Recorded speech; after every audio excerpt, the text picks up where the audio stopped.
اعوذ باللہ من الشیطان الرجیم بسم اللہ الرحمن الرحیم الحمد للہ الذی لا یبلغ مدحتہ القائلون ولا يحصي نعماءه العادون ولا يعدي حقه المجتهدون الذي ليس لصفته حد محدود ولا نعت موجود ولا وقت معدود ولا أجل ممدود فطر الخلائق بقدرته ونشر الرياح برحمته الصلاة والسلام على الرسول المسدد المصطفى العمجد المحمود الأحمد سيدنا ومولانا ومولى الكونين جد الحسن والحسين معاني والقاسم محمد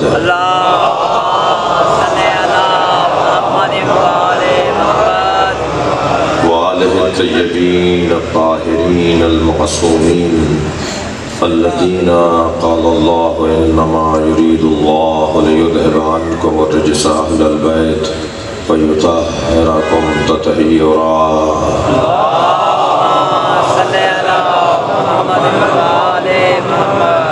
ولعنة الله على أعدائهم أجمعين من يوم عداوتهم إلى قيام يوم الدين أما بعد قال الحكيم في قرآن الكريم بسم الله الرحمن الرحيم فمن حاجك فيه من بعد ما جاءك من العلم فقل تعالوا ندعو أبناءنا وأبناءكم ونساءنا ونساءكم وأنفسنا وأنفسكم ثم نبتهل فنجعل لعنة الله على الكاذبين صلوات صلی علی محمد وآلہ محمد۔ التماس کر رہا ہوں ایک سورہ فاتحہ و سورہ اخلاص بانی عشرہ ثانی زوار اقبال حسین کربلائی مرحوم زوار اقبال حسین زوجہ ہمشیرہ مرحومہ بھائی مرحوم والدین مرحومین ممتاز حسین جعفری حاجی زوار محمد اسلام صدقار ابنواز طالب حسین آپا زینت مرحومہ سید رام شفیع شاہ اور حاضرین کے مرحومین شہداء ملت رحم اللہ عنہ الفاتحہ۔ بسم اللہ الرحمن الرحیم إياك نعبد وإياك نستعين صراط المستقيم صراط الذين أنعمت عليهم اللهم صل على محمد وعلى محمد بلندر صلوات اللہم صلی علی محمد وآلہ محمد۔ سورہ مبارکہ آل عمران آیت کا نشان ہے 61ویں آیت ہے۔ یوں تو قرآن مجید میں 300 سے زیادہ آیتوں پر علماء عالم اسلام کا اتفاق ہے کہ وہ علی کی شان میں ہے۔ سبحان اللہ مرحبا۔ ان آیتوں کا مصداق مولا علی ہے۔ سبحان اللہ۔ مگر جن آیتوں میں ذرہ برابر 2-3 سطروں کا بھی اختلاف ہو کہ یہ فلاں بھی شامل ہے اور فلاں بھی اس سے مراد ہو سکتے ہیں، ہم انہیں چھوڑ دیتے ہیں۔ ہم بہت ہی روشن آیت، بہت ہی واضح آیت جو پنجتن کی عظمت پر نازل ہوئی ہے، وہ آیت ہے آیہ مباہلہ، جس میں کسی طرح کا کسی کو کوئی اختلاف نہیں ہے کہ پنجتن کون ہے۔ 24 ذی الحجہ سن 9 ہجری آیہ تطہیر نازل ہوئی ہے، اور 25 ذی الحجہ 9 ہجری پورے ایک دن کے بعد آیہ مباہلہ نازل ہوئی ہے۔ یعنی نبی نے جب اینٹوں کے گھر میں چادر کا گھر بنایا اور پنجتن کو اس چادر میں لیا اور احسان فرمایا ہمارے اوپر جناب ام سلمہ نے کہ چادر میں آنے کی کوشش کی۔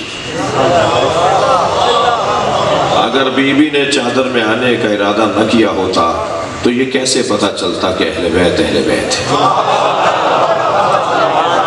صلوات پڑھیں محمد و آل محمد۔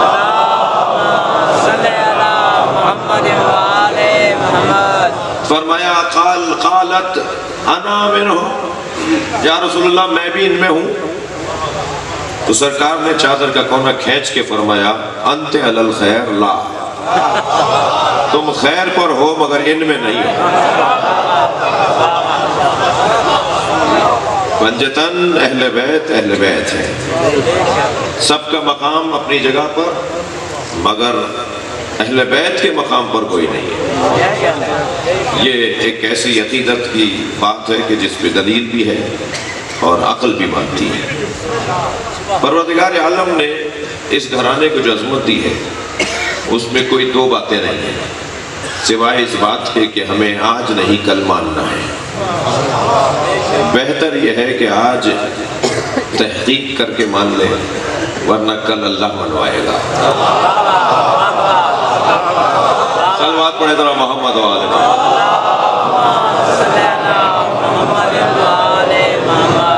محشر بنام علی ہے، قیامت بنام سیدہ ہے، جنت کا تصور ہی نہیں ہے بغیر حسن و حسین کے۔ لہذا تمام تر کمالات، تمام تر مناصب آسمانیہ اور الہیہ وہ ان پانچ کے نام ہیں، اور جو بھی ان سے سچا ہوتا چلا گیا وہ بھی علیہ السلام ہوتا چلا گیا، جو بھی ان کا مرید ہوتا چلا گیا، جس نے بھی ان سے محبتوں کا اظہار کیا۔ صحابہ کرام نے کیا کچھ نہیں کہا، خلفاء ثلاثہ نے کیا کچھ نہیں کہا اہل بیت کے لیے جی، اور ائمہ اربعہ اہل سنت نے کیا کچھ نہیں کہا اہل بیت کے لیے۔ اگر یہ والی بات بھی کی جائے تو بہت دیر درکار ہے، بہت ٹائم درکار ہے کہ کس نے کیا کیا کہا جی۔ ایک صحابی، ایک چاہنے والا، ایک محبت کرنے والا نبی کی رحلت کے بعد تشریف لے کر آیا، دور حضرت ابو بکر کا تھا، کہنے لگا کہ ایک سفر میں نبی میرے ساتھ تھے، میں نے سرکار کو اپنے حصے کی کھجوریں کھلائیں تو آپ نے فرمایا جب مدینے آؤ گے تو میں بھی تمہیں کھجوریں دوں گا۔ تو اب مجھے نبی کے ہاتھ کی کھجوریں چاہیے تھی، مگر سرکار رحلت فرما گئے، تو حضرت ابو بکر نے فرمایا علی کو بلاؤ۔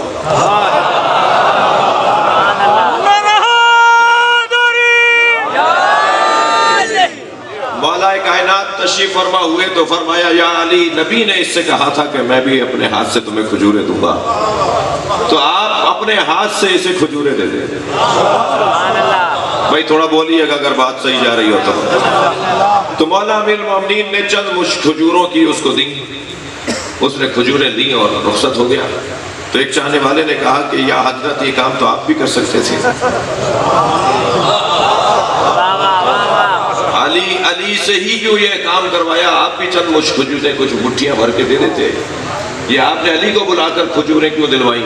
تو فرمایا جب میں غار میں نبی کے ساتھ تھا تو ساری رات یا اللہ کی بات ہو رہی تھی یا علی کی بات ہو رہی تھی۔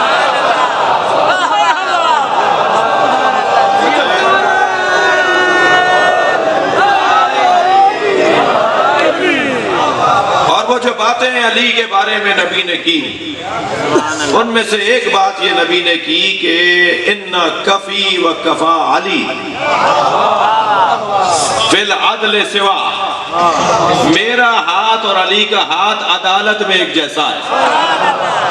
صلوات پڑھیں محمد و آل محمد۔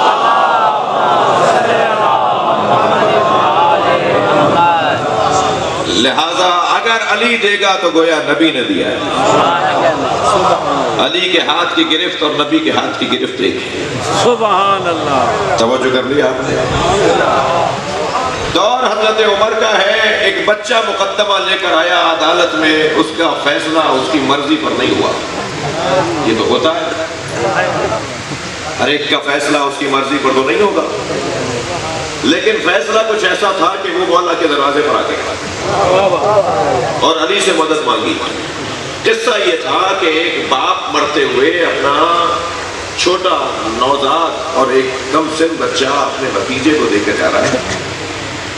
اپنا بچہ اپنے چاچا کو دے کے جا رہا ہے، اس کے چاچا کو اپنے بھائی کو دے کے جا رہا ہے، معاف کیجیے گا، اور کہا کہ جب یہ بڑا ہو جائے تو میرے پاس جو مال دولت وہ تیرے حوالے، میرا مال و دولت تیرے حوالے، جب یہ بڑا ہو جائے تو جو چاہے اسے دے دینا، جو چاہو اسے دے دینا۔ اب یہ بچہ جو یتیم بچہ تھا، کم سن تھا، جوان ہو گیا ہے، چاچا سے پیسے مانگ رہا ہے کہ دولت مانگ رہا ہے، مال مانگ رہا ہے کہ میرا حصہ دیجیے۔ چاچا نے 1000 درہم دے دیا، مال اس سے کوئی 50 گنا زیادہ تھا۔ بچے نے شکایت کی تو عدالت میں فیصلہ گیا، عدالت میں فیصلہ گیا تو ابا کی تحریر دکھا دی، وصیت دکھا دی کہ اس کے ابا میرے بھائی کہہ کے گئے تھے جو چاہو دے دو، تو میں دے رہا ہوں بس۔ جج نے بھی فیصلہ یہی سنا دیا کہ بھئی تمہارے ابا یہی کہہ کے گئے، مگر یتیم تھا، علی کے دروازے پر کوئی یتیم آئے، میرے مولا نے اس یتیم کا ہاتھ پکڑا اور حضرت عمر کے جو دربار تھا، جو سسٹم تھا، اس میں تشریف لائے اور وہاں کے اور فرمایا کہ تمہارے قاضی نے یہ فیصلہ کیا ہے۔ کہا جی قاضی کا فیصلہ تھا سب کو ماننا ہوتا ہے۔ قاضی صاحب کو بلا لیا گیا، جی آپ نے ایسا فیصلہ کیا؟ جی یہی فیصلہ کیا، اس کے ابا خود کہہ کے گئے جو چاہو دے دینا۔ حضرت نے فرمایا فیصلہ وصیت کے مطابق کرو، اس کا باپ کہہ کے گیا ہے جو چاہو دے دینا، تو جو سارا مال رکھ رہا ہے یہ چاہ رہا ہے،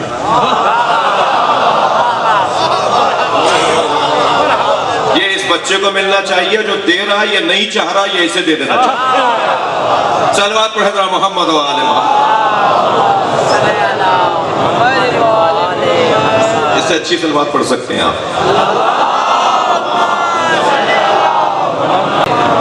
اس وقت علی مولا کے اس فیصلے کو سن کے حضرت عمر نے فرمایا لولا علی اللہ ہلاک عمر،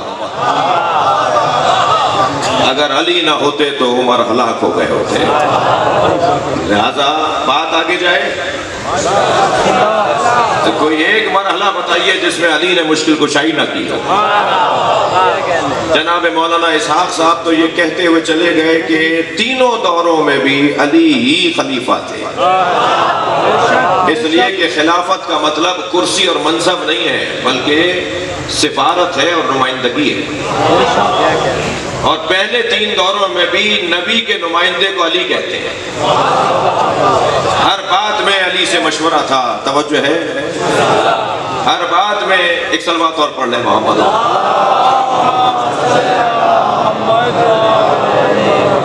چلیں ایک صلوات اور نبی کی ذات میں۔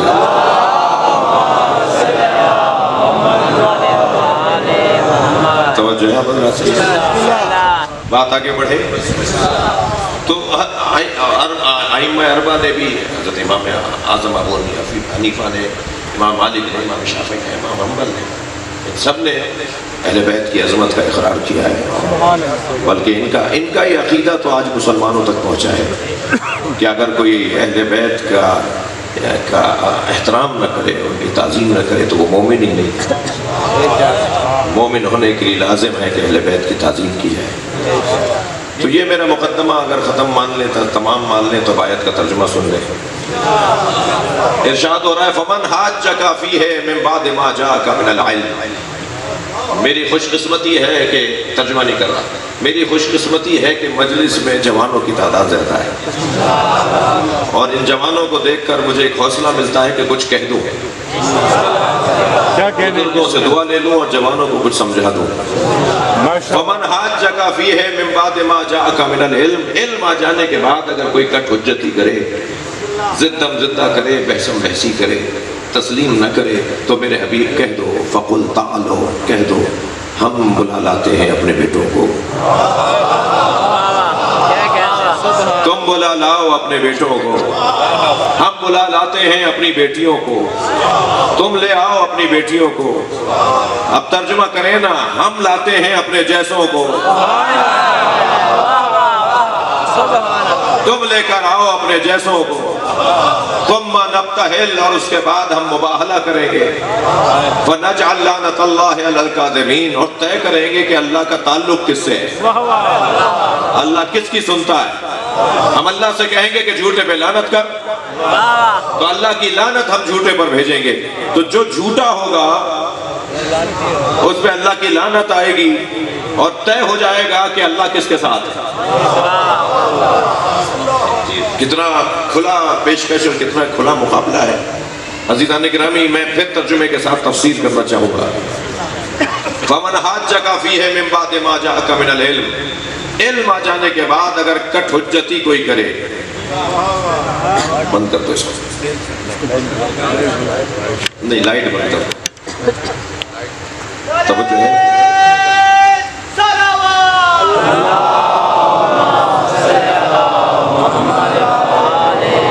اس سے بہتر اور بلند صلوات ہدیہ کریں.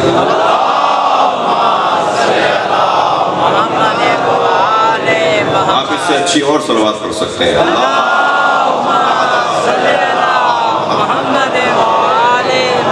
میرے جوانوں، میرے بچوں،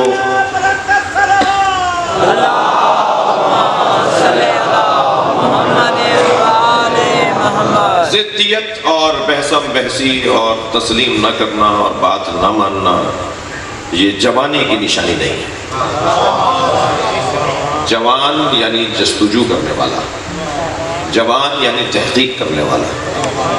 جوان اگر نہ ہو تو یونیورسٹیاں بند ہو جائیں، بے شک بے شک. جوان نہ ہو تو مدرسے بند ہو جائیں. جوانی تو ایک بہت حسن ہے کہ جس منزل سن و سال پر اللہ کو بھی فخر ہے. بسم اللہ. جب مصلی عبادت پر کوئی جوان کھڑا ہوتا ہے تو اللہ عرش پر فرشتوں سے کہتا ہے زمین پہ کوئی نظر آ رہا ہے؟ تو فرشتے کہتے ہیں یا اللہ ایک ستارہ چمک رہا ہے. جواب آتا ہے کہ یہ ستارہ نہیں ہے، ایک جوان ہے جو اپنے جذبات کو مٹا کر میرا سجدہ کر رہا ہے. جب جوان اللہ کی بارگاہ میں حاضری دیتا ہے تو آسمان والوں کو ستارہ نظر آتا ہے.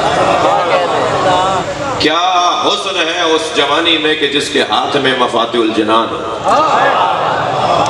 جس جوان کے ہاتھ میں قرآن ہو، تسبیح ہو، اور جو جوان اپنی جوانی میں عبادت کا لطف لے رہا ہو. جی بڑھاپے میں تو بہرحال ریٹائرمنٹ اور کچھ نہ کچھ کرنا ہی ہے.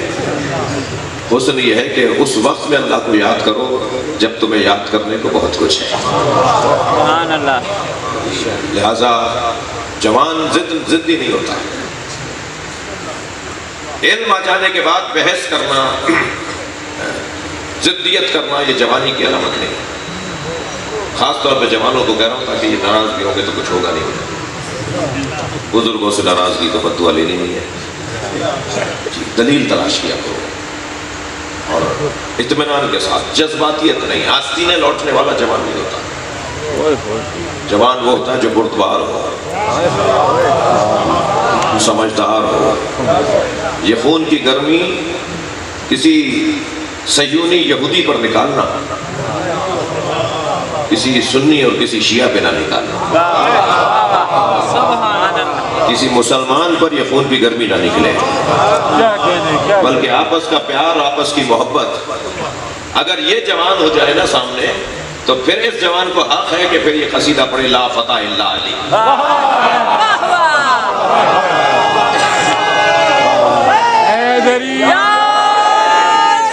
حق ہے پھر اس جوان کو کہ یہ مولا علی کی جوانی کو یاد کرے. اور اگر یہی تعریف جوانی تصور میں لائی جائے تو عزیزان گرامی معمولاً معاشرے میں جوان مل نہیں رہے. 24 سال کا جوان بھی جوان نہیں مل رہا، جیسے معاشرے میں ہمیں فقیر نہیں مل رہے. جی ممکن ہے کہیں سے آواز آ جائے کہ نہیں ہم ملوا دیں گے آپ سے. یہ جو روڈوں پہ، چوکوں پہ، چوراہوں پہ بھیک مانگ رہے ہوتے ہیں یہ فقیر نہیں ہے، ذلیل ہے. فقیر وہ ہوتا ہے جو اپنے مولا پر اعتماد بانٹ رہا ہے. فقیر وہ ہوتا ہے جو اپنے مولا پہ توکل دے رہا. فقیر مانگنے والے کو نہیں کہتے، دینے والے کو کہتے ہیں. ہمارے معاشرے میں فقیروں کی کمی ہو گئی ہے. اللہ کرے یہ سارا مجمع مجھ سمیت، ہم سمیت فقیر ہو جائے. کیا ہوا؟ الہی آمین بھی نہیں بولا. بھائی فقیر اسے نہیں کہتے جس کے پاس پیسہ نہ ہو. 2 کروڑ کی گاڑی میں بیٹھ کے آئیے مگر فقیر رہیے، یہ ہو سکتا ہے. 50 کروڑ کا بنگلہ بنائیے اور فقیر رہیے، یہ ہو سکتا ہے. مہنگے گھر میں رہ کر جھگی میں رہنے والے کو آدمی مانا جائے، یہی تو فقیری ہے. مہنگے گھر میں مہنگی گاڑی میں بیٹھ کر پیدل چلنے والے کی عزت کی جائے، یہ مفہوم فقیری ہے۔ اور یہ مشق اگر ہمیں کوئی کرواتا ہے تو وہ یہ فرش اعضاء ہے۔ باہر آپ بڑی گاڑی میں بیٹھ کر آئے ہوں گے، مگر جب یہاں کے آئے ہیں تو فرش پہ بیٹھے ہیں۔ سب سے پہلا مشق اور طریقہ ہمیں فقیری کا یہاں سے ملتا ہے۔ وہ جو ہے خان صاحب میں ٹنڈو آدم آ رہا تھا، سندھ کا ایک شہر ہے، پھاٹک پر ہماری گاڑی رکی تو اسی ہولیے میں تھا جیسا ہوں، کوشش کرتا ہوں ہولیے نہ بدلوں۔ تو ایک فقیر بیٹھا ہوا تھا پھاٹک پر، آواز لگائی اس نے، یا علی مدد۔ تو ہم نے بھی جواب دیا اسے، مولا علی مدد۔ تو کہنے لگا کچھ دوں؟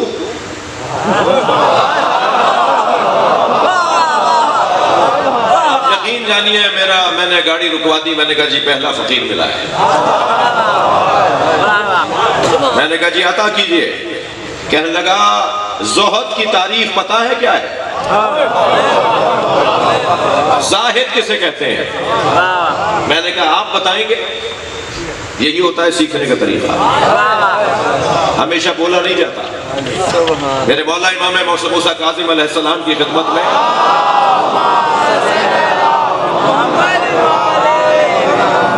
توجہ کر رہے ہیں آپ حضرات؟ میرے مولا امام موسیٰ کاظم کی خدمت میں ایک جوان آیا اور بولے جا رہا تھا، اصحاب تشریف فرمائیں، اور اسے بولنے سے فرصت نہیں۔ ایک بات ختم نہیں ہوتی دوسری شروع کر دیتا ہے، دوسری ختم نہیں ہوتی تیسری شروع کر دیتا ہے، امام کے سامنے بھی بول رہا ہے۔ کچھ لوگ ایسے بھی ہوتے ہیں۔ تو اب اصحاب ذرا خفا ہونے لگے کہ یہ کیا ماجرا ہے، امام سے تو پوچھا جائے گا نا، امام سے سیکھ جائے گا۔ امام کی خدمت میں آ گئے ہو تو میں ایسا موقع مل گیا ہے تو یہاں خاموش ہو کے بیٹھو، امام کی سنو، امام سے پوچھو، امام بولے۔ تم امام کے سامنے بھی جا کے تم ہی بول رہے ہو۔ جوانوں کے بارے میں بات کر رہا ہوں میں، میرے کو پتا ہونا چاہیے کہ کہاں بولنا ہے کہاں نہیں بولنا، کہاں پہنچ کر مجھے نہیں بولنا چاہیے، یہ منزل یہ وادی مقدس ہے، یہاں جوتیاں اتار کے آؤ۔ جی وہ بولے چلا جا رہا تھا تو اصحاب چاہ رہے تھے کہ کچھ تو حضرت نے فرمایا کہ میں اسے سمجھاؤں گا۔ کچھ دیر کے بعد حضرت نے فرمایا، اب دیکھیں ہدایت دینے کا طریقہ۔ تو امام نے فرمایا کہ انبیاء اور اوصیاء اور ائمہ کو اللہ نے بولنے کے لیے خلق کیا ہے۔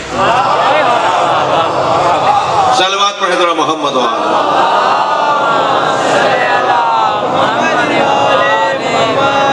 توجہ کر رہے ہیں حضرت؟ کہنے لگے فرمانے لگے کہ زہد، اچھا اسے کٹھے گلاب پہ ڈالے ہوئے تھے کہ اپنا خاص ہو گیا تھا جی۔ اب جو مطلب لے لیتا رہے، میں تو چکنا کھڑا ہو گیا۔ پھر اب میسج چلے گا آپ کے چکوال سے انشاءاللہ، نہیں سمجھے؟ اب ایک میسج چلے گا کہ شہنشاہ نقوی فقیروں کو حوصلہ دیتے ہیں، ملنگوں کی باتیں کرتے ہیں، ملنگوں کی تائید کرتے ہیں، یہ ملنگوں کے حمایتی ہیں۔ تو پھر ایک میری تصویر بنائیں گے جس میں ملنگوں والا لباس میرا ڈالا ہوگا، ایک کارٹون بنائیں گے میرا جس میں ملنگوں والے میں نے کپڑے پہنے ہوں گے، اور کہیں گے شہنشاہ ملنگ۔ یہ آپ کے چکوال سے بہت ہو رہا ہے۔ ایک صلوات پڑھیں ذرا محمد و آل محمد، اس سے بہتر صلوات پڑھ دیجیے گا۔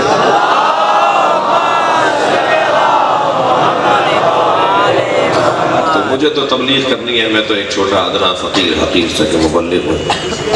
بسم اللہ۔ کوشش کرتے ہیں جو دین سمجھا ہے وہ دین اپنے الفاظ میں بیان کرتے ہیں، اپنے لب و لہجے میں سلیقے سے طریقے سے بتا دیں ان بچوں کو، شاید کہ کسی کے دل میں ہماری بات اتر آئے۔ تو یہی مطلب ہے اور کوئی مطلب نہیں ہے۔ تو فقیروں کا تو مقام ہی کچھ اور ہے بھائی، جانتے ہی نہیں ہیں کہ فقیر کسے کہتے ہیں۔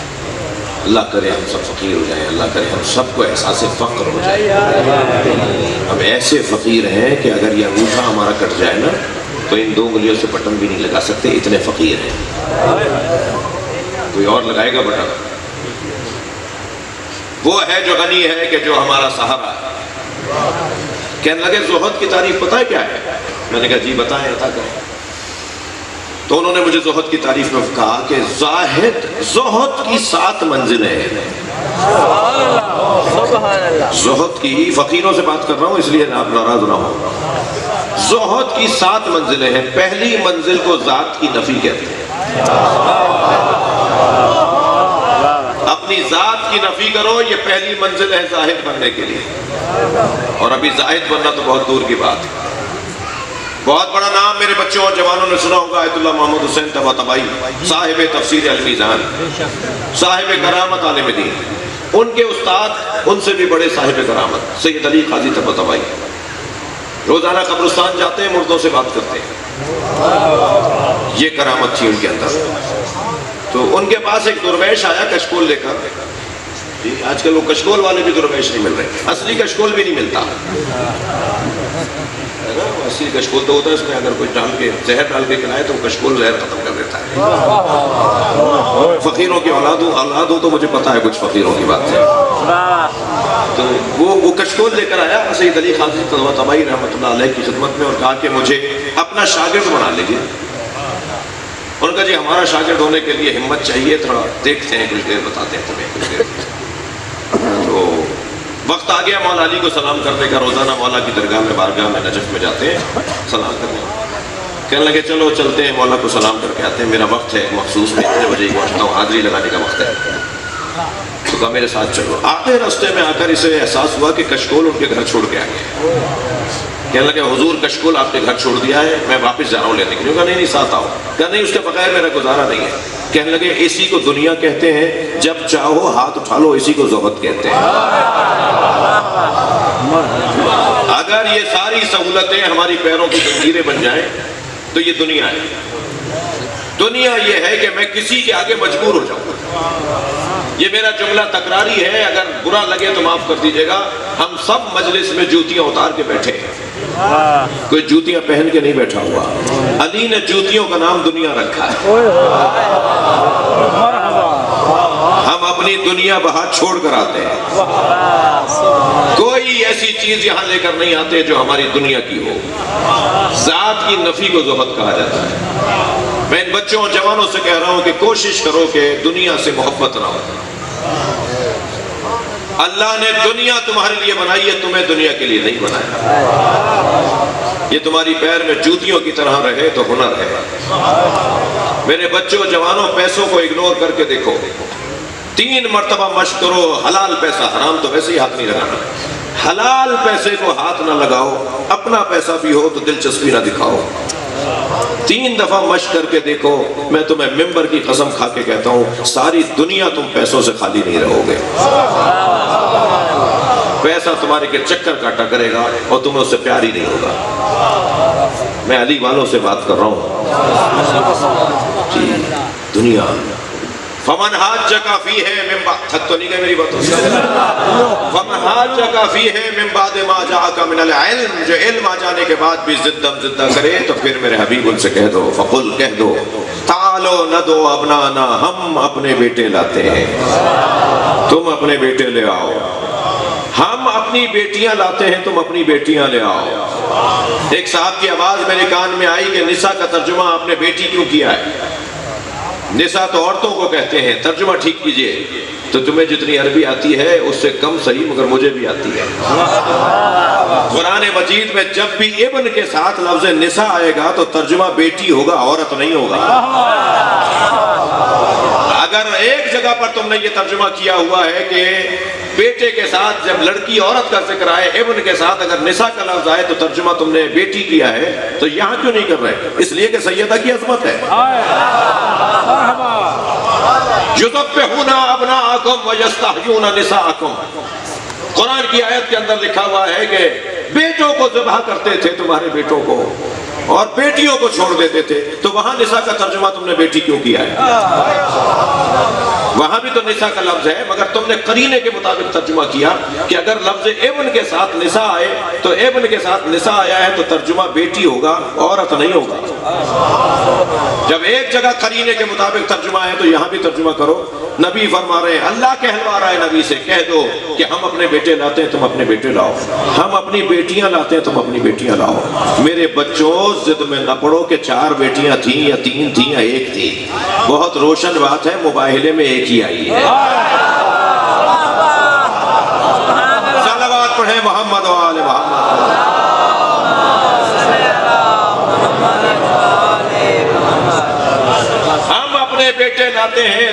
بیٹے ہم اپنی بیٹیاں لاتے ہیں، تم اپنی بیٹیاں لاؤ. اب آگے کا ترجمہ بھی تو کرے نا. ہم اپنے نفس لاتے ہیں، تم اپنے نفس لاؤ. تو یہ ترجمہ تو نہیں ہوا. ترجمہ ہم اپنے جیسے لاتے ہیں، تم اپنے جیسے لے کر آؤ. بڑے لوگوں کو آرزو ہے کہ نبی جیسا بولیں اور نبی کو اپنے جیسا بولیں، مگر قرآن میں نبی جیسا صرف ایک ہی نظر آیا ہے. صلوات پڑھیں محمد و آل محمد.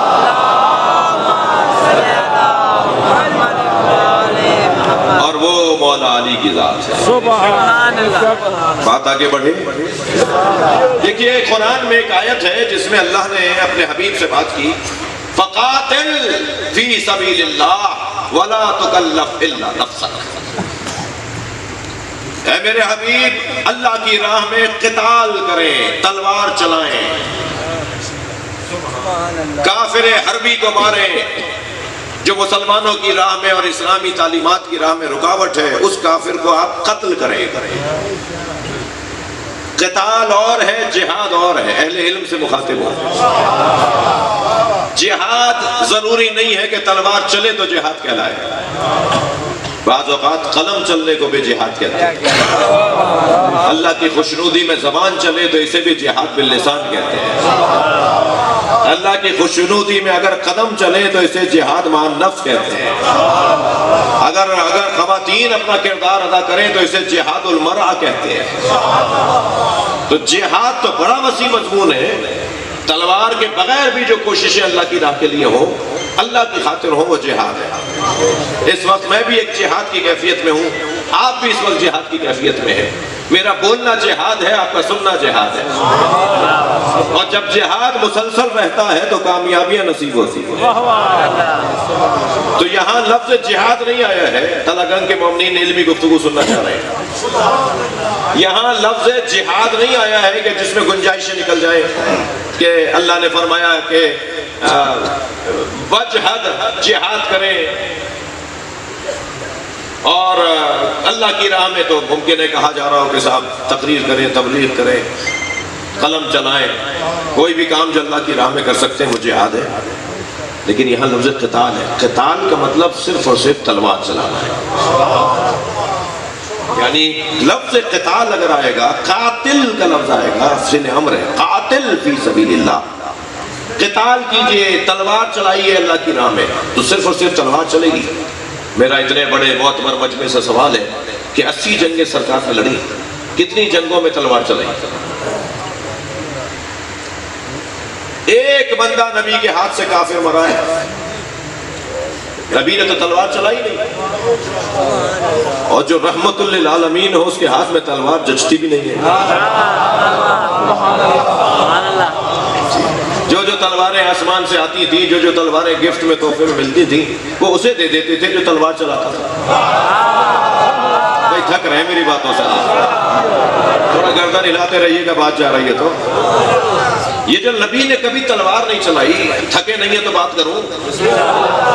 سرکار نے عزیزان گرامی 2 چیزوں کو ہاتھ ہی نہیں لگایا، اور لگایا بھی تو وہ کسی وجہ سے لگایا کہ کسی کو سمجھائیں کہ لکھو. ایک قلم کو، ایک تلوار کو. کبھی سرکار نے قلم نہیں چلایا اور کبھی سرکار نے تلوار نہیں اٹھائی.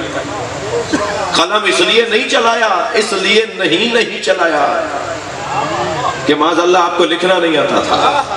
جو خود اللہ کا قلم ہو اسے کہتے ہو لکھنا نہیں آتا تھا. نون والقلم وما یسطرون. نون قسم ہے قلم کی جس سے سطریں لکھی جاتی ہیں، اور ان سطروں کی قسم جو اس قلم سے لکھی جاتی ہے. وہ قلم کون ہے جس کی قسم اللہ کھا رہا ہے؟ تھک کے نہیں سنے، میں آگے جا رہا ہوں. اصول کافی میں 3 حدیثیں ہیں کہ سب سے پہلے اللہ نے کسے بنایا. اول ما خلق اللہ العقل، حدیث. اول ما خلق اللہ القلم، حدیث. سب سے پہلے اللہ نے عقل کو بنایا، حدیث. معصوم فرما رہے سب سے پہلے اللہ نے قلم کو بنایا. تیسری حدیث جوڑ لیجئے تو دونوں سمجھ میں آ جائیں گی. اول ما خلق اللہ نوری، اللہ نے سب سے پہلے مجھ مصطفیٰ کے نور کو بنایا. تو اب یہ حدیث ان حدیثوں کی تشریح کر رہی ہے نا. سب سے پہلے اللہ نے مجھے مصطفیٰ کے نور کو بنایا تو مصطفیٰ کا نور ہی اللہ کا قلم ہے اور مصطفیٰ کا نور ہی عقل ہے.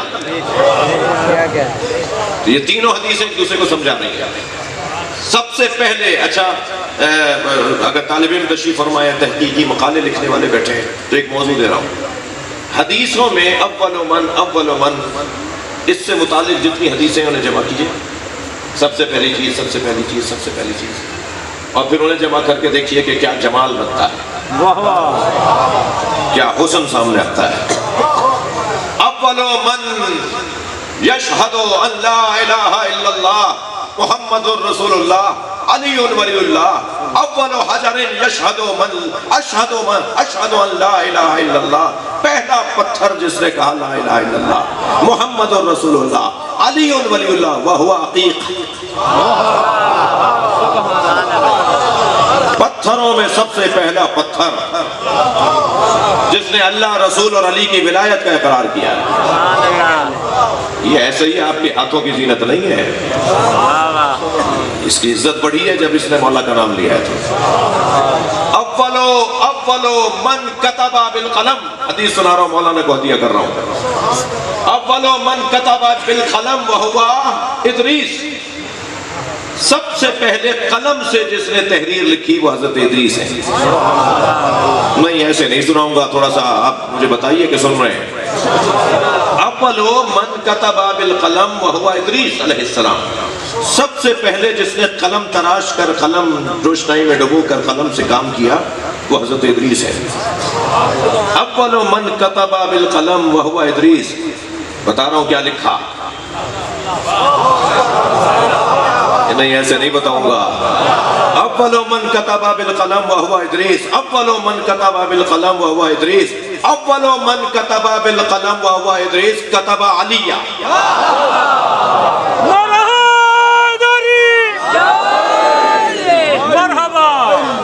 سب سے پہلے قلم سے جو لفظ لکھا گیا وہ علی لکھا گیا. صلوات پڑھیں محمد و آل محمد.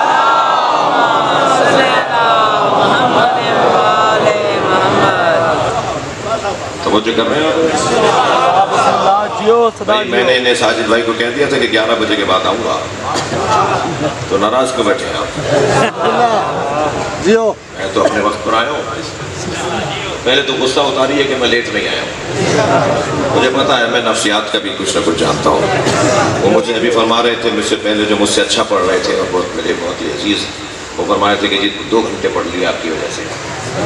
تو میں بھی مولا کی وجہ سے کچھ پڑھنا چاہ رہا ہوں. توجہ ہے بات کی.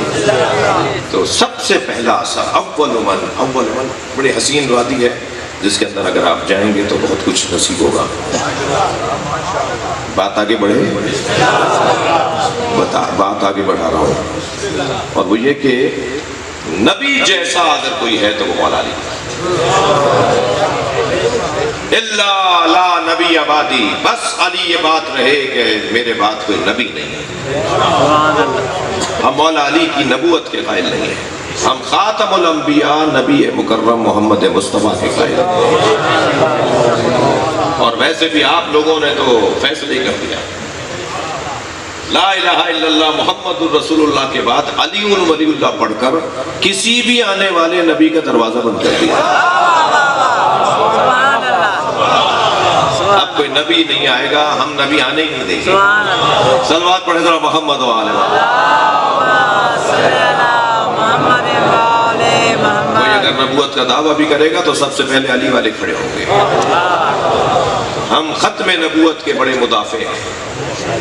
تحریک ختم نبوت مجلسوں سے زیادہ اور کیا ہوگی. یہ جلوس تحریک ختم نبوت کے ہی جلوس ہیں. یہ ہم نبی مکرم کی عظمت کے لیے جلوس نکالتے ہیں. بات آگے بڑھے. فقاتل فی سبیل اللہ, اللہ کی راہ میں قتل کریں, قتال کریں, تلوار چلائیں, دشمن کو ماریں. وَلَا تُكَلَّفْ إِلَّا نَفْسَكَ, یہ کام نہ کریں مگر کریں تو آپ جیسا کریں.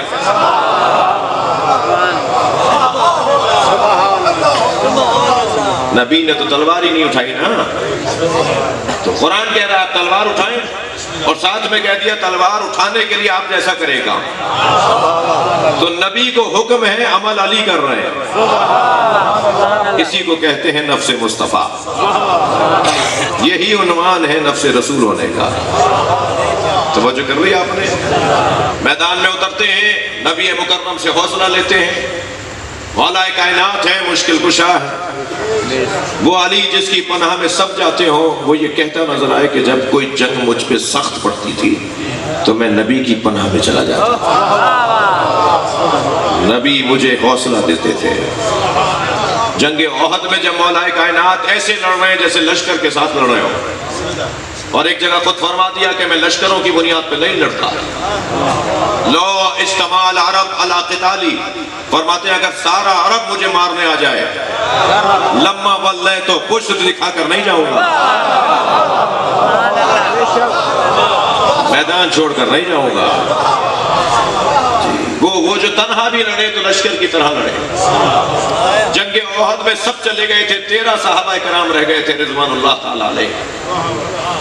اس وقت جبریل امین نے مولا علی کو جب تنہا لڑتے ہوئے دیکھا اور انتہائی شوق اور ذوق سے لڑتے ہوئے دیکھا، تو مولا نبی کی خدمت میں آ کے جبریل نے کہا یا رسول اللہ دیکھ نہیں رہے کہ علی کیسے لڑ رہے ہیں؟ سرکار نے وہ منظر دیکھتے فرمایا کیفا لا انہو منی وانا منہو، کیسے نہ لڑے، وہ مجھ سے ہے میں اس سے ہوں.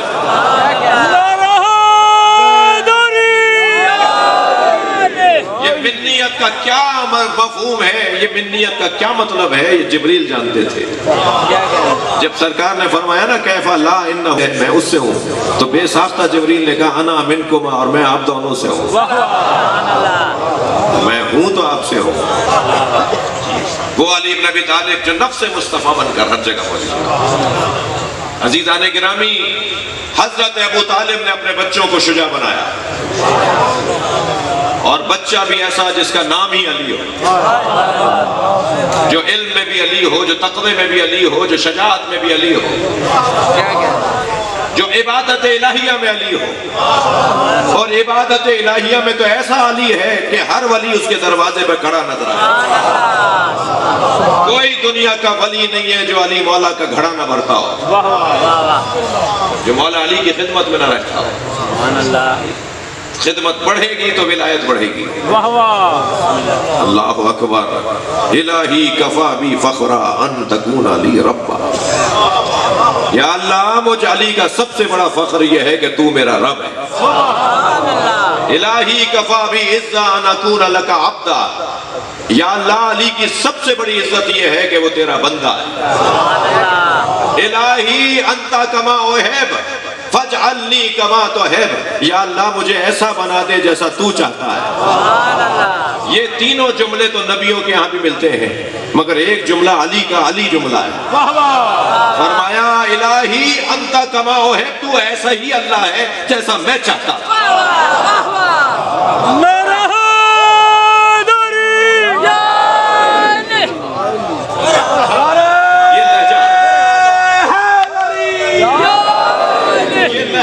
کے علاوہ کسی اور کا ہے ہی نہیں. فرمانے تو ایسا ہی اللہ ہے جیسا میں چاہتا ہوں. سبحان اللہ. عقیدہ توحید کا نصاب علی بتائیں گے. سبحان اللہ. بلا ضد ولا حد. صلوات پڑھیں محمد و آلہ. اللہم صلی علی محمد و آلہ محمد. میرے مولا فرمانے خبردار اللہ کی کوئی حد نہیں ہے. سبحان اللہ. خبردار اللہ کا کوئی ضد نہیں ہے. کوئی مقابلے میں نہیں ہے جو اللہ کے مقابلے میں لا کے اللہ کی ضد ڈھونڈو. یہ جملے علی کے علاوہ کوئی بول نہیں سکتا. اللہ کی کوئی حد نہیں ہے، اور جس کی حد نہ ہو وہی واجب الوجود ہوتا ہے. ممکن الوجود ہے کہ جو حدوں میں ہوتا ہے. آپ وہاں ہیں وہاں نہیں ہیں، میں یہاں ہوں وہاں نہیں ہوں. یہی میری حد ہے، وہی آپ کی حد ہے. اور جو حد میں محدود ہو جائے وہ مجبور ہوتا ہے، جو مجبور ہو وہ سمجھ نہیں ہوتا. توجہ توجہ تھوڑی سی ہاں ہوں رکھیے گا میرے ساتھ. یہ انداز، یہ معرفت توحیدی علی کے علاوہ کون دے گا؟ فرمایا اللہ کی طرف اشارہ نہیں ہو سکتا. مکے میں نہ ڈھونڈنا اللہ کو. یہ 15-15 لاکھ کے حج کرنے جاتے ہو، مکے میں اللہ ڈھونڈنے جاتے ہو؟ کتنے ہی لوگ ہیں جو مکے میں جاتے ہیں تو اللہ نہیں ملتا، اور وہ اپنے مصلی پہ کھڑے ہو جائیں تو اللہ مل جاتا ہے۔ مرحبا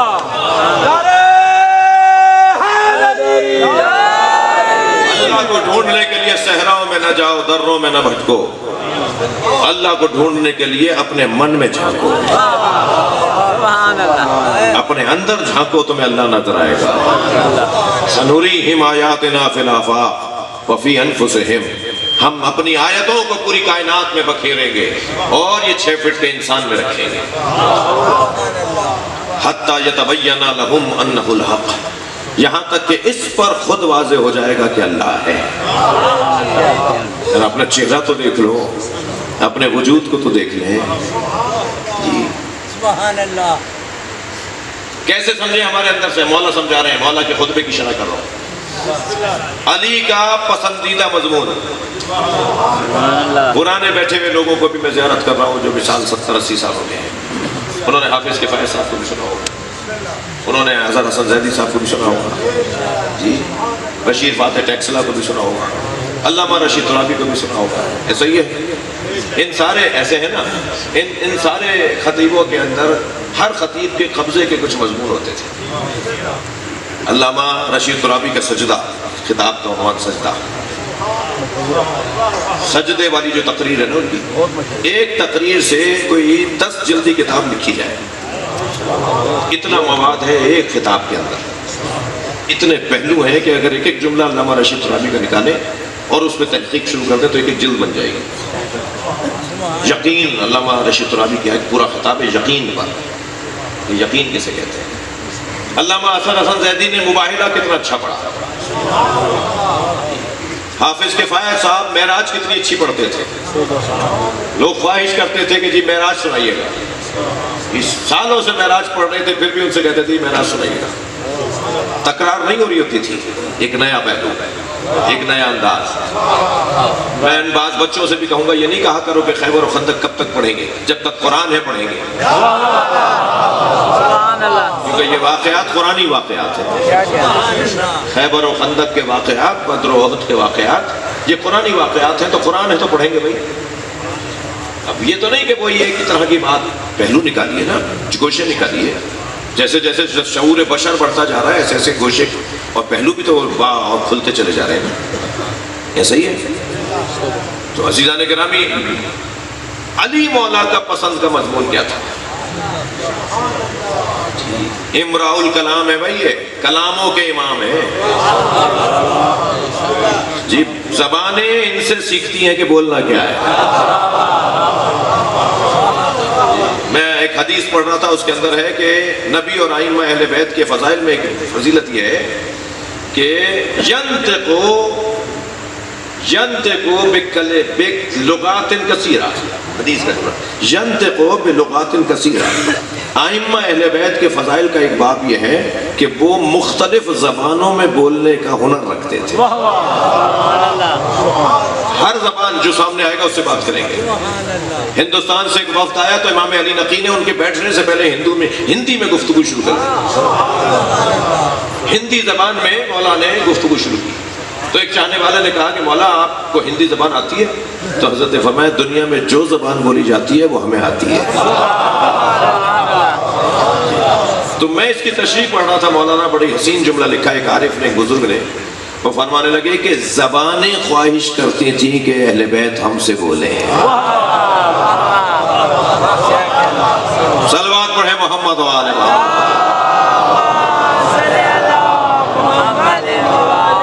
آرزو کرتی ہے ہندی زبان، آرزو کرتی ہے مثال کے طور پہ سنسکرت، آرزو کرتی ہے مثلا سندھی، پنجابی، بلوچی، جی سرائکی، یہ آرزو کرتے ہیں کہ اہل بیت ہم سے بات کریں، وہ کلمات ہماری کلمات اپنی زبان پر لے کر آئے۔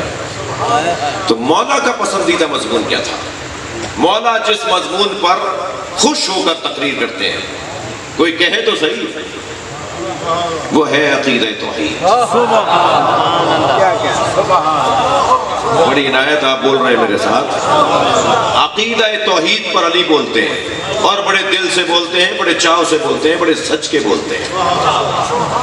جوتی میں گاٹھ رہے ہیں، جوتی میں ٹانکا لگا رہے ہیں مولا، جوتی کو بیٹھے ہوئے ٹانکا لگا رہے ہیں۔ تو دو صحابی کچھ فاصلے میں بیٹھے بات کر رہے تھے، تو ایک دوسرے سے کہنے لگا کہ خطاب کرنا بہت مشکل ہے، فصاحت و بلاغت پر مشتمل خطاب کرنا مشکل ہے، مگر اس سے زیادہ مشکل کام یہ ہے کہ کوئی ایسا خطاب کرے جس پورے خطاب میں حرف الف نہ آئے، تقریر ہو جائے اور اتنی گرفت ہو الفاظ پر کہ روانی سے لفظ بول رہا ہو مگر الف والا کوئی بھی لفظ نہ آئے۔ مولا مسکرا کے دیکھا، فرمایا علی کے لیے آسان ہے۔ 900 کچھ الفاظ ہیں مولا کے اس خطبے میں، جس خطبے میں الف نہیں بولا حضرت نے۔ علم بھی دے رہے ہیں تو ہنر بھی دے رہے ہیں، علم بھی دے رہے ہیں تو ذوق بھی بانٹ رہے ہیں۔ بعض لوگ ذرا ذوق سے خالی نظر آتے ہیں، یہ ذوق ہے، یہ ذوقی مسئلہ ہے، یہ ادبی مسئلہ ہے۔ 900 سے زیادہ الفاظ ہیں جس میں الف نہیں آیا ہے، اور وہ مضمون بھی عقیدہ توحید ہے۔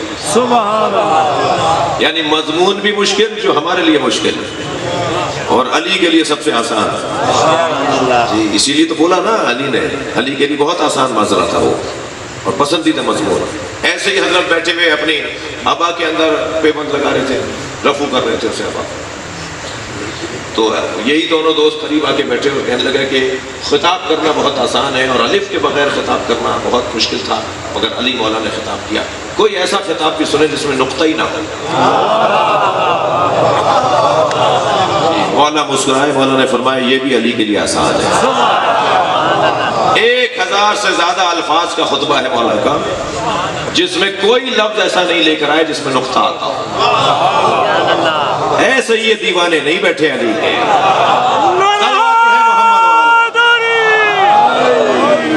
مرحبا، نعرہ تکبیر، اللہ اکبر، نعرہ رسالت، یا رسول اللہ، نعرہ علی کا نام اپنی طرف کھینچتا ہے، علی کا ذکر اپنا مرید بناتا ہے۔ یوں ہی نہیں کہہ دیا اللہ کے نبی نے کہ اپنی مجلسوں کو علی کے ذکر سے زینت دو۔ میں انتہائی ناکام طالب علم بھی گھنٹوں مولا علی کے بارے میں سوچ سکتا ہوں، میں انتہائی، آپ انتہائی مجبور ہونے کے بعد، ہم انتہائی کمزور ہونے کے باوجود علی مولا پر گھنٹوں سوچ سکتے ہیں، مگر ساری زندگی بھی اگر علی علی کرتے رہے، یعنی یہی باتیں علی کے بارے میں کرتے رہے، تو ساری زندگی ہماری کم پڑے گی مگر علی کی بات کم نہیں ہوگی۔ اور یہ میں نہیں کہہ رہا، نبی نے ہمیں عاجز اور ناتوان بنا دیا، فرما دیا زیادہ کوشش نہیں کرنا، کوشش کرنا مگر یہ نہیں ہے گھمنڈ کرنا کہ تم سب کچھ بتا سکتے ہو۔ فرمایا لو کانا لو ان الریاض اقلام، اگر ساری دنیا کے درخت قلم بن جائیں، والبحار مداد، اور سارے سمندر روشنائی بن جائیں، والجنس والجن حساب، اور سارے جن حساب کرنے بیٹھ جائیں، والانس کتاب، اور سارے انسان بیٹھ جائیں لکھنے کے لیے، ما احصو فضائل علی ابن ابی طالب،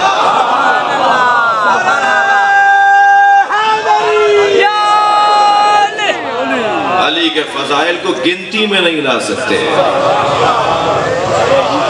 علی کے فضائل بحر ناپاک پیدا کنار ہے۔ ابھی تو بات ہی نہیں ہوئی ہے مولا علی کے لیے، ابھی تو بات ہی نہیں ہوئی علی مولا کے موضوع پر۔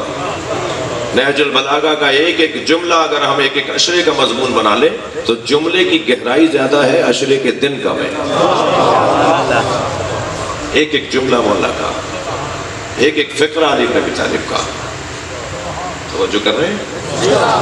بسم اللہ۔ خاص طور پر اگر نہج البلاغہ سے صرف وہی نکات نکال لیے جائیں، وہی باتیں نکال لی جائیں جو 100 سے زیادہ میں نے ڈھونڈی ہیں، ابھی بھی لگا ہوا وہ شاید بڑھتی جا رہی ہے۔ 100 سے زیادہ مثالیں ہیں جو مولا علی نے اپنا تعارف اپنی زبان سے کروایا ہے۔ میں کہتا ہوں علی بے زبان علی پر یہ غور کر لیں کہ علی نے اپنے لیے کیا کہا ہے۔ تو وہی اتنا پیغام ہے کہ ہمارے پاس زندگیاں کم ہیں اور ان پیغامات کے گہرائیاں بہت زیادہ ہیں۔ ایک جملہ سنا دوں؟ فرماتے ہیں لو سنیت لی الوسادہ، تھکے نہیں بس آخری بات کر رہا ہوں، لو سنیت لی الوسادہ، اگر میرے لیے مسند قضاوت کو بچھا دیا جائے، لفتا تو اہل تورات بتورات ہے، میں تورات والوں کے فیصلے تورات کے مطابق کروں گا۔ علی مولا نے جب 1400 سال پہلے کہہ دیا کہ علی تورات والوں کے فیصلے کرے گا، تو علی کے نام پہ جب مجلس ہوتی ہے تو عیسائی کیوں نہیں آئے، یہودی کیوں نہیں آئے؟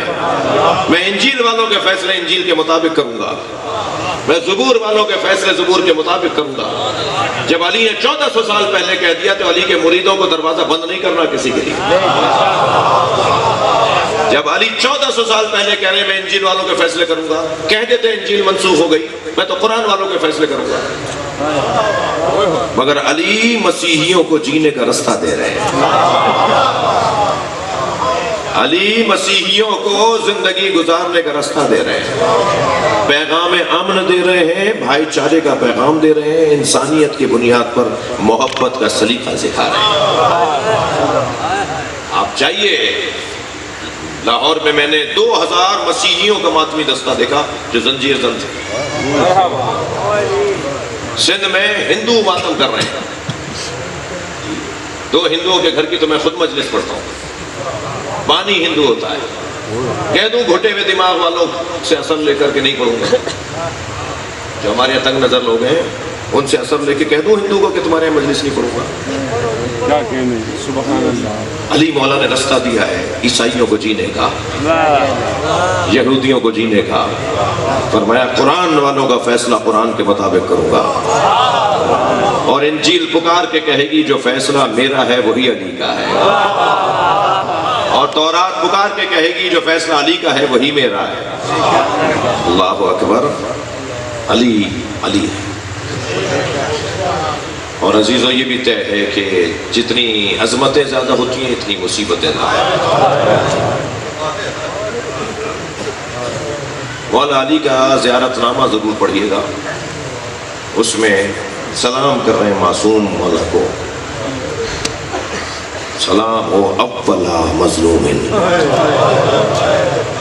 سب سے پہلے مظلوم علی پر۔ ستارو آنکھوں کے سامنے زوجہ پہ اٹھتا ہوا ہاتھ، جلتا ہوا دروازہ، محسن کی شہادت، غسل دیتے وقت چیخ کر روئے تھے، گلی میں سلمان نے رونے کی آواز سنی، دوسرے دن پوچھا یا علی آپ صابروں کے امام ہیں، مگر آپ کے رونے کی آواز گلی میں آ رہی تھی۔ فرمایا جب میں سیدہ کو غسل دے رہا تھا سیدہ کی 2 پسلیاں ٹوٹی، اجرکم اللہ اجرکم اللہ، وہ علی نے بتالے۔ اور عزاداروں مولا علی تو پھر مولا علی سن و سال میں بھی بڑے تھے، مگر سلام حسن و حسین پر ہو، بچوں کے سامنے اگر ان کی ماں کو مارا جائے، تھکے نہیں عزاداروں، مجھے اندازہ ہے بہت دیر سے تو جب کبھی بچے کو اپنا کوئی بڑا ملتا ہے نا تو اس سے لپٹ کے کہتا ہے اس نے میری ماں کو مارا۔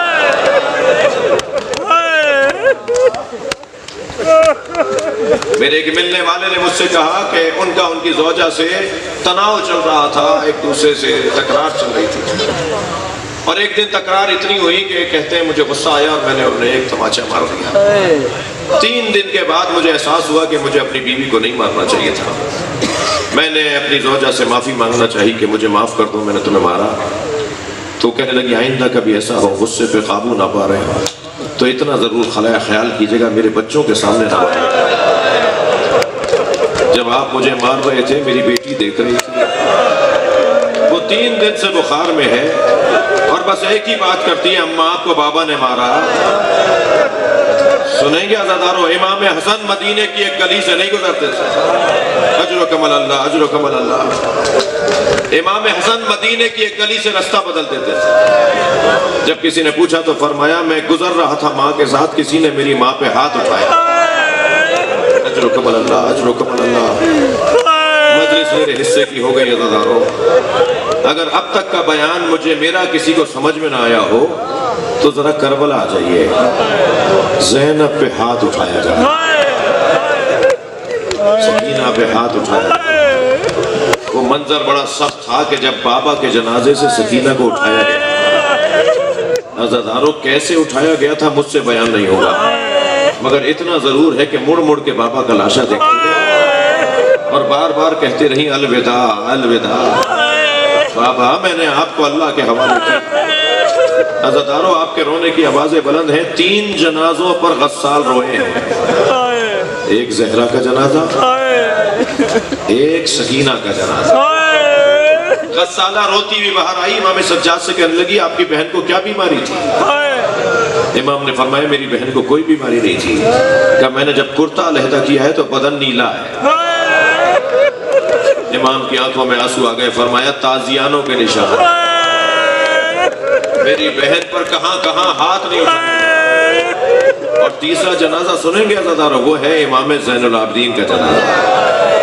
امام محمد باقر جنازے پر بہت روئے ہیں۔ اجرکم اللہ اجرکم اللہ۔ مجلس میرے حصے کی ہو گئی، میرا دل کر رہا ہے کہ کچھ دیر کے لیے میرے ساتھ شام چلیں اور 2 بیویوں کو سلام کریں۔ ایک بیوی کو زینب کبریٰ کہتے ہیں۔ جب آپ مزار کے اندر جائیں نا تو زیارت نامہ ضرور پڑھیے گا۔ زیارت نامے کے پہلے صفحے پہ لکھا ہوا ہے سلام ہو اس بی بی پر جو 11 محرم کو اونٹ پر بٹھائی جا رہی تھی اور وہ نہر کی طرف رخ کر کے کہہ رہی تھی عباس اٹھو اپنی بیوی کو سوار کرواؤ۔ عزاداروں اور پھر ایک اور قبر بھی ہے جسے سکینہ بیوی کا مزار ہے۔ مجلس میں خواتین بھی بیٹھی ہیں، آپ کے گھر میں بھی بچیاں ہیں۔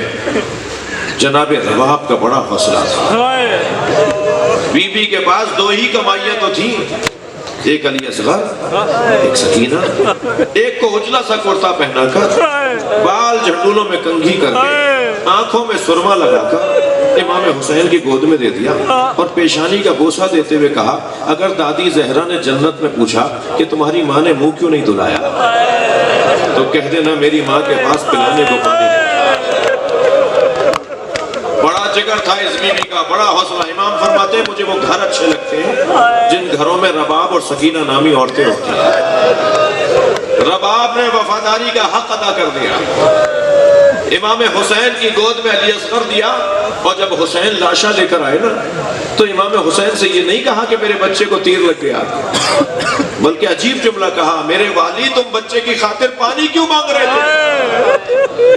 میرے ہزاروں علی اصغر قربان۔ اللہ اکبر، یہ جان بچانا شریعت میں واجب ہے، حسین پانی مانگ رہے ہیں۔ اور جناب سکینہ سے بھی کہا تھا جب وطن جاؤ نا تو ہمارے شیعوں کو کہنا وہ وقت تمہارے مولا پہ بڑا سخت تھا جب وہ دشمن سے پانی مانگ رہا تھا، میرے علی اصغر کو پانی پلا دو، میرے بچے کو پانی پلا دو، کچھ دیر بعد ہی مر جائے گا۔ عزاداروں تھکیں گے نہیں، مجھے 2 منزلیں لینی ہے۔ ایک جوان مجھ سے کہنے لگا مولانا میری دادی کہہ رہی تھی کہ محرم میں مچھلی نہیں کھاتے، تو میں نے ان سے کہا ہے کہ میں تو مولانا سے پوچھوں گا شریعت کا جو حلال ہے وہ حلال ہے، جو حرام ہے وہ حرام ہے، آپ کیسے حلال کو حرام کر سکتی ہیں؟ تو مولانا بتائیے میں 7 محرم کو 8 محرم کو مچھلی کھانا چاہ رہا تھا، دادی نے مجھے روک دیا، تو شریعت میں مچھلی کھانا محرم میں کیسا ہے؟ سنیں گے عزاداروں، میری آنکھوں میں آنسو آئے، میں نے کہا میں اتنا بڑا عالم نہیں ہوں، مجھے اس مسئلے کا جواب نہیں آتا، تم دادی کی بات مان لو، اس لیے کہ حسین نے علی اصغر کے تڑپنے کو مچھلی کے تڑپنے سے کہا۔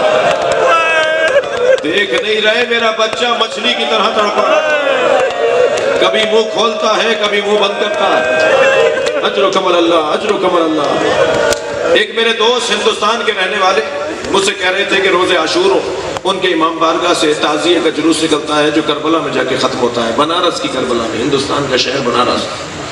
کہنے لگے جلوس نکلا، ہم روڈ پر آگے چلے گئے تاکہ رستے کا انتظام دیکھ سکیں۔ کچھ آگے گئے تو ایک چوک پر ہزاروں کی تعداد میں ہندو عورتیں کھڑی تھیں۔ کہنے لگے جب قریب سے ہم گزرے تو ایک چیز اور ہمیں نظر آئی، ہر گود میں دودھ پیتا بچہ تھا۔ کہا جب ہم برابر سے گزرنے لگے تو ایک عورت کی آواز آئی بھائی مسلمان ہو؟ تو میں نے کہا ہم مسلمان ہیں۔ کہنے لگی بتاؤ بابا حسین کا جلوس کب آئے گا؟ میں نے کہا تمہیں بابا حسین کے جلوس کا انتظار کیوں ہے؟ کہا تمہیں نہیں پتا آج حسین کا بچہ بھوکا مارا گیا، ہم آج اپنے بچوں کو دودھ نہیں پلاتے جب تک تعزیہ دفنہ نہ دیا جائے۔ عزادارو 1400 سال گزرنے کے بعد ماؤں کا یہ حال ہے، اس ماں کا کیا حال ہوا ہوگا جسے شام غریبہ میں پانی پلایا گیا۔ مجلس مکمل کر رہا ہوں عزادارو، سب بیویاں پانی پی رہی تھیں، اس لیے کہ پانی آیا، امام سجاد نے کہا پانی پلائیے، کھانا کھلائیے شام غریبہ میں۔ ساری بیویوں نے پانی پیا مگر جناب رباب نہیں پی رہی تھی۔ جب امام اٹھ کر آئے تو امام نے فرمایا اماں پانی پی لے، تو جناب رباب نے حکم امام پا کر پانی پیا، پانی بھی پیا، کھانا بھی امام کے کہنے پہ کھایا۔ میں اشارے میں بات کروں گا، آپ اپنے ذہنوں کو لے جائیے۔ عزادارو آدھی رات گزری، جناب رباب مضطرب ہوئی، جناب زینب کے برابر میں آ کے بیٹھی اور کہنے لگی مجھے علی اصغر یاد آ رہا، میرا بچہ بھوکا مار دیا۔ لعنت اللہ علی قوم الظالمین۔ یا اللہ ان آوازوں پر رحمت نازل فرما، رونے والوں کی توفیقات میں اضافہ فرما۔ بانی مجلس ہمارے عزیز ہمارے بھائی جناب ساجد صاحب اور ان کے رفقا، آپ سب کی توفیقات میں یا اللہ اضافہ فرما، امام زمانہ کے ظہور میں تعجیل فرما۔ ربنا آتنا فی الدنیا حسنۃ وفی الآخرۃ حسنۃ۔ یا حسین